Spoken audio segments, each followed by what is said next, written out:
Oke, Assalamualaikum warahmatullahi wabarakatuh. Selamat berjumpa kembali teman-teman dengan saya Damar Firdausi. Kali ini kita akan membahas mengenai formasi analis aquaculture. Mungkin ada yang bertanya, ini kenapa sih Kak Damar ini kok tahu semuanya gitu? Bukan berarti saya memahami semua formasi ya teman-teman. Di sini saya hanya mencoba untuk menganalisis dan melihat bagaimana sih sebuah pola atau pattern dari soal-soal P3K yang ada di KKP. Dan disitulah saya menemukan sebuah pola, sebuah guideline yang mungkin nanti teman-teman kalau ikutin itu akan mempermudah teman-teman untuk mengerjakan soal-soal formasi di sebuah jabatan ya. Jadi di sini saya bukan berarti saya tahu semuanya, bukan berarti saya ahli perikanan di Indonesia, enggak ya. Saya sama seperti teman-teman mungkin saya lebih tepatnya tahu lebih dulu mengenai soal-soal atau mengenai materi-materi yang berkaitan tentang formasi teman-teman. Oke? Ya, jadi hari ini kita akan bahas mengenai soal P3K analis aquaculture bagian pertama. Oke? Ya, mungkin sebelum lebih jauh lagi, mungkin yang baru pertama kali melihat atau menonton video ini ya, saya ingin mengingatkan kembali bahwasanya ada sebuah bimbel yang namanya Film Brain. Bimbel ini adalah fokus untuk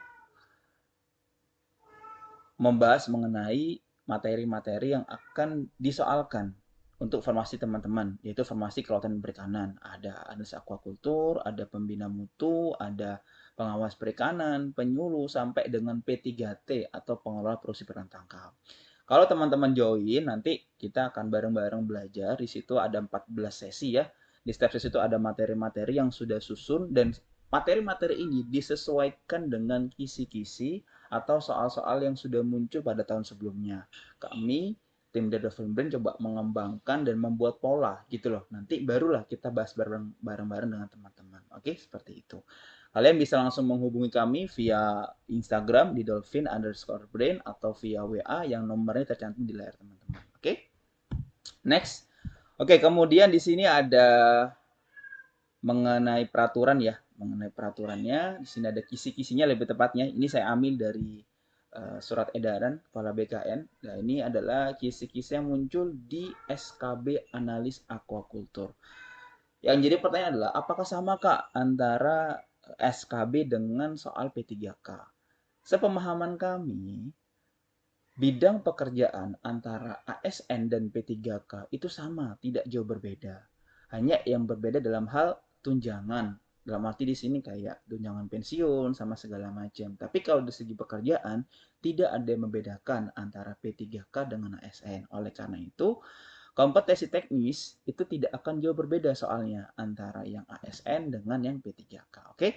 Di sini kita bisa melihat di Permenpan RB nomor 31 2019 mengenai jurusan aquaculture. Ahli pertama, yang pertama ada kemampuan umum. Di sini membahas mengenai peraturan kelautan perikanan yang seputar atau yang berkaitan tentang budidaya perikanan ya gitu. Kemudian kemampuan khususnya pengelolaan sarana prasarana budidaya, pengelolaan perbenihan ikan, cara pengelolaan ikan yang baik atau CPIB, pengendalian peredaran pakan ikan, perlindungan pelaku utama sektor kelautan dan perikanan dan usaha perikanan. Oke, lanjut ke soal pertama.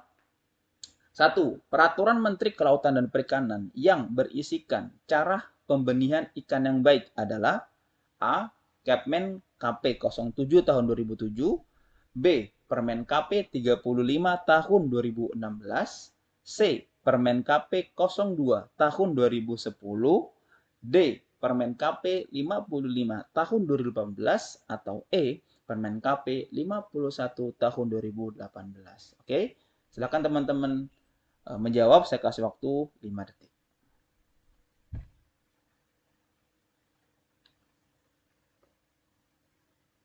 Oke, ada yang sudah tahu jawabannya? Jawabannya apa? Ya, jawabannya adalah B ya. Permen KP 35 tahun 2016. Oke, mari kita bahas. Yang pertama, Kepmen 07 itu mengenai cara budidaya ikan yang baik ya, atau CPIB. Teman-teman harus hafal di luar kepala ya mengenai materi ini. Kedua, Permen KP 35 tentang cara pembinaan ikan yang baik. Permen KP 02 tentang pengadaan dan peredaran pakan ikan.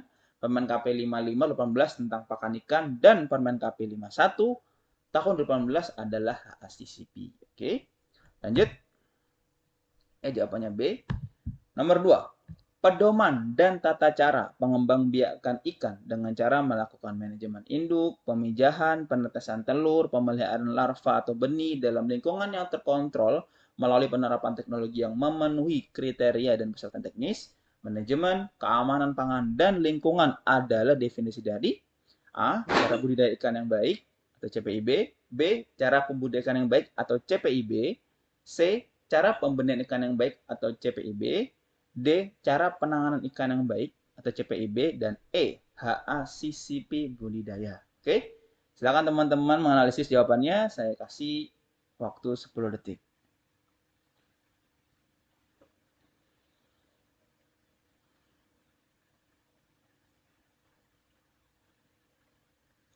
Oke, jawabannya apa teman-teman? Kita lihat di sini. Ya, jawabannya adalah C ya. Oke, mari kita bahas mengapa jawabannya adalah C. Oke, berdasarkan Permen KP yang membahas mengenai pembudidayaan ikan, di sini ada definisi ya. Ada definisi dari CPIB adalah pedoman, ya, tata cara pengembangbiakan ikan dengan cara melakukan manajemen induk, pemijahan, penetesan telur, pengolahan larva sampai dengan penerapan teknologi. Sebenarnya kalau teman-teman tidak mengetahui tentang Permen KP ini, teman-teman bisa langsung menganalisis ya. Di sini kan kalau pembenihan itu kan ada beberapa tahapan ya. Pertama ada pemilihan induk atau manajemen induk. Habis induk itu dipilih, kemudian dipijah atau pemijahan. Kemudian ada penetesan telur. Nah, inilah yang disebut dengan tata cara pembenihan. Nah, mungkin teman-teman kalau membaca buku-buku dasar-dasar budidaya, di sini akan terlihat bahwa ini sebenarnya pola pembenihan, bukan pola yang budidaya. Karena kalau budidaya itu fokusnya ke apa? Ke pembesaran. Tapi di sini ada pemeliharaan larva, ada penetesan telur, berarti ini adalah tahap pembenihan. Oke, seperti itu. Ya. Jadi jawabannya adalah C, teman-teman, cara pembenihan yang baik. Kita lanjut. Nomor 3, berikut ini yang bukan dokumen administrasi dalam pengajuan CBIB atau cara budidaya ikan yang baik adalah A. Data unit pembudidaya ikan. B. Gambar layout dan petakan UPI. C. Struktur organisasi dan uraian tugas. D. Kopi izin usaha perikanan bagi usaha berskala besar. Atau E. Surat keterangan bagi pembudidaya atau kelompok pembudidaya ikan. Silakan teman-teman menjawab, saya kasih waktu 10 detik.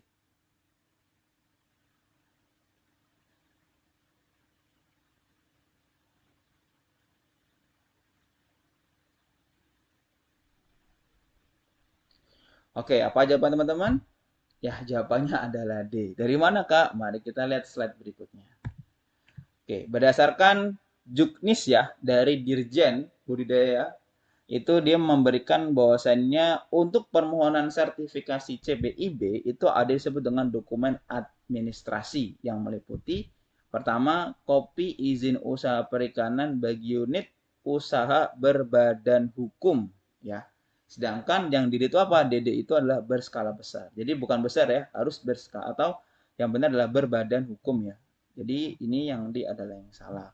Kemudian data pembudidaya ikan ada ya, yang A. Kemudian ada gambar layout bangunan dan petakan unit pembudidaya ikan. Ada ya yang B. Dan yang terakhir, struktur organisasi. Itu ada ya di jawaban C. Kemudian kalau surat keterangan bagi pembudidaya ikan itu ada juga di poin yang sama yang A, namun yang kedua. Yaitu yang tanda pencatatan usaha budidaya ikan atau surat keterangan bagi pembudidaya atau kelompok pembudidaya ikan. Oke.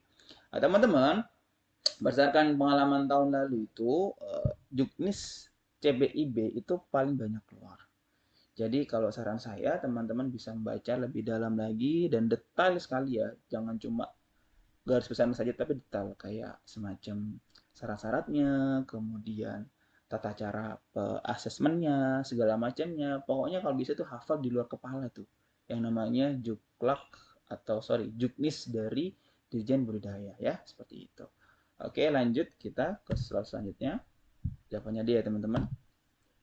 Nomor 4, nomor SNI untuk tata cara assessment CBIB adalah A. SNI 016142-2006, B. SNI 6488-3 strip 2011, C. SNI 01 strip 7256 strip 2006, D. SNI 014852 strip 1998, atau E, SNI 19-11-2005. Oke, silakan teman-teman menjawab. Waktu 5 detik.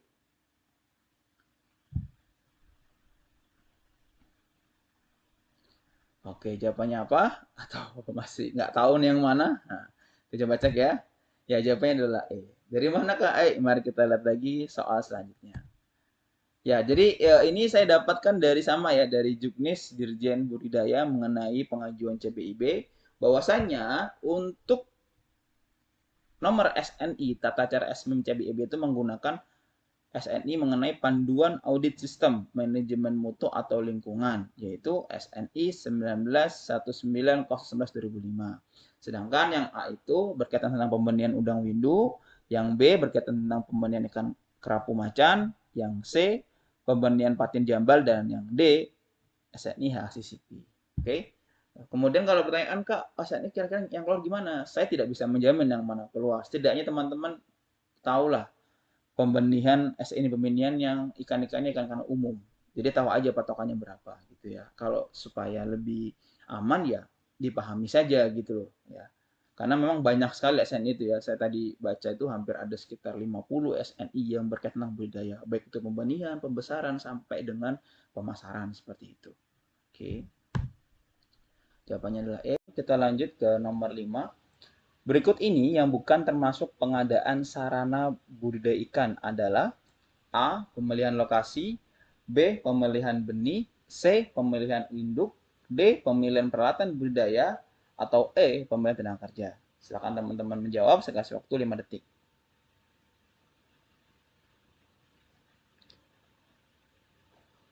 Oke, jawabannya apa? Jawabannya adalah pemilihan lokasi. Dari mana, Kak? Nah, mari kita lihat slide berikutnya. Jadi teman-teman, di sini ada sebuah buku mengenai dasar-dasar budidaya. Di situ akan sangat jelas sekali perbedaan antara prasarana dan sarana budidaya ikan. Sering kita tuh bingung, apa sih prasarana, apa itu sarana. Di sini dijelaskan bahwasanya prasarana produksi budidaya itu mencakup satu, pemilihan lokasi, pengadaan bahan, dan penguatan proses produksi. Artinya dia di eksternal dalam budidaya. Kemudian kalau yang sarana produksi itu adalah pengadaan induk, benih, pakan, pupuk, obat-obatan, pestisida, peralatan budidaya, tenaga kerja, dan sebagainya. Artinya, yang bukan termasuk pengadaan sarana adalah yang pemilihan lokasi. Oke? Teman-teman kalau bingung untuk mendapatkan materi tentang budaya, dasar-dasar budaya, karena mungkin keterbatasan waktu, atau karena paginya kerja sampai sore, akhirnya malam merawat anak, atau bersih-bersih rumah, nggak sempat segala macam, nggak usah bingung, nggak usah panik ya, bisa langsung hubungi kami. Di situ kami akan berikan materi-materi yang seputaran tentang dasar-dasar budaya ikan. Oke? Oke teman-teman, terakhir saya berulang kali memberitahukan kalau teman-teman di sini merasa kesulitan untuk belajar atau bingung dari mana belajar PPK ini atau nggak tahu apa yang harus dipelajari, ya teman-teman bisa langsung menghubungi kami ya di nomor WA yang tercantum di layar, atau bisa follow IG kami untuk mendapatkan informasi yang berkaitan tentang P3K Konten Perikanan. Oke, di sini kami juga akan bimbel kami di sini banyak sekali ya keuntungannya. Pertama, kita pembelajaran via Zoom. Nah, kita mulai kelasnya tanggal 16 Januari. Di situ kita mulai kelasnya jam malam ya, dari mulai setengah 7 sampai dengan setengah 8 atau jam setengah. Kemudian ada materi dan soal. Kita bisa belajar ulang, sistem belajar yang nyaman karena kita di sini sistemnya kayak tutor teman-teman. Kita bukan mengajarkan, kita hanya menyampaikan apa yang kita pelajari, kemudian kita diskusi gitu. Artinya di sini kita banyak sharing-sharingnya gitu. Dan juga kita membahas mengenai soal-soal yang muncul di tahun-tahun sebelumnya juga berdasarkan kisi-kisi. Oke? Terima kasih teman-teman. Saya selalu berdoa semoga teman-teman untuk menjadi abdi negara tetap semangat, tetap belajar, luangkan waktu minimal 4 jam untuk belajar, dan fokuskan untuk belajar materi-materi yang berkaitan tentang formasi kalian. Oke, saya tutup. Assalamualaikum warahmatullahi wabarakatuh.